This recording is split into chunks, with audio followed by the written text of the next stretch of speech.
Kwenye maisha, adui mkubwa wa mafanikio sio matatizo wala sio hali ngumu, lakini pia sio hali zozote unazopitia, sio watu wanaokuzunguka. Adui wa kwanza mbaya sana wa mafanikio yako ni fikra ulizonazo. Kwa hiyo adui wa kwanza mkubwa ni wewe mwenyewe.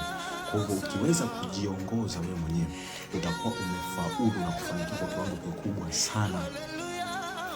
Kwa hiyo ili kufanikiwa, wekeza muda mwingi kujikontrol wewe mwenyewe, jikontrol, jua kujiongoza katika mipango, katika ratiba, katika vipaumbele, kwa sababu hakuna mtu mwenye uwezo wa kuiharibu maisha yako kama wewe hujampa nafasi.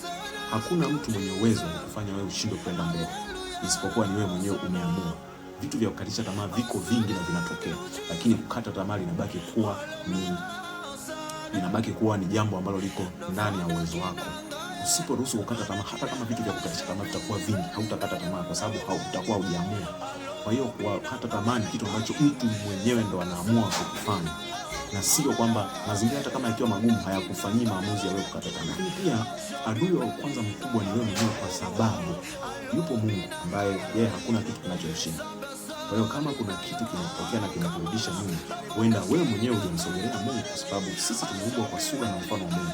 Kwa hiyo thamani yetu sisi, kwa hiyo uhalisia wetu sisi upo pale ambapo tunakuwa karibu na Mungu, kwa sababu sisi tumeumbwa kwa sura na mfano wake. Kwa hiyo ili tuwe na maana, lazima tumsogelee. Kwa kila kitu kinachokupata sisi, ufunguo, solution yake inakuwa kwake yeye. Kwa hatuna namna nyingine, yani hatuna namna nyingine tunaweza tukafanya vizuri tofauti na kuwa karibu na Mungu.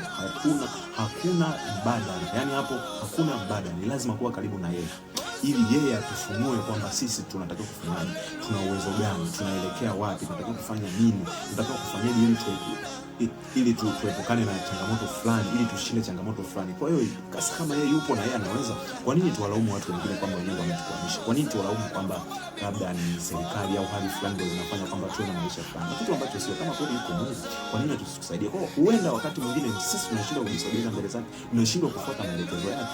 Wakati mwingine inakuwa ni hivyo, tunafuata maelekezo mengine ambayo si mapenzi yake. Tunakuwa na mtazamo kwamba hayo ndio yanafanya tufurahi, lakini kumbe hayo ndio yanatuumiza na kutukosesha amani kwa kiasi kikubwa sana, kwa sababu mtu yeyote anataka kufurahi nje na mfumo wa kimungu, huyo huumia zaidi, huumia mara mbili zaidi.